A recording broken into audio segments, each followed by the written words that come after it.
Hello, world. um, I just wanted to. I guess I shouldn't preface everything with "I just wanted to" or "so I just wanted to." I just want to. This video is about get to it. Okay, get to it. So,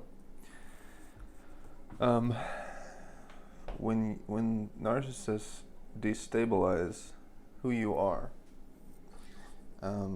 they take your natural understanding of right and wrong, your principles, they undo them. They take your boundaries, they step over them.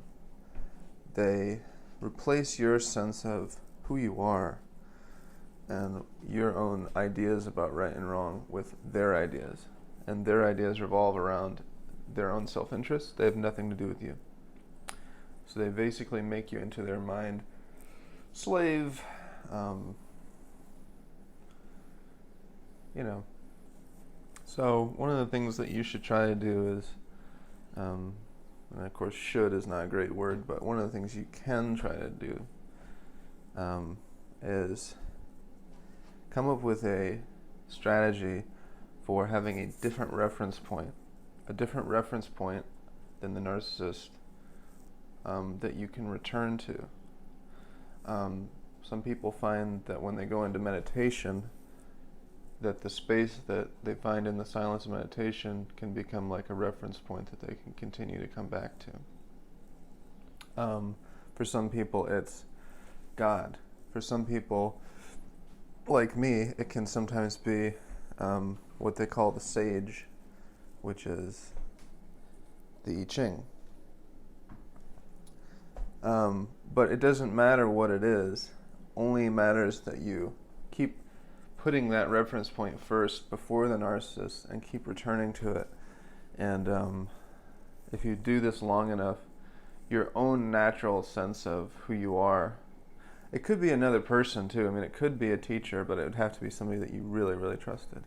And that's hard to do because as a survivor of narcissistic abuse, I can tell you that people instinctively will, even if they're not narcissists themselves or they're not really, haven't really had a history of it, they will fall into the role of narcissist because that's what they instinctively feel or that you expect them to be, because that's what you do expect them to be, because that's what has been true of people for you in the past. So be wary of human beings, but trusting some sort of inner compass, trusting the sage through the I Ching, trusting religion, trusting God, trusting... the other thing is, if there's a particular deity that you like, or a guru, or somebody, this is an old technique that's been used in India for a long time, but just,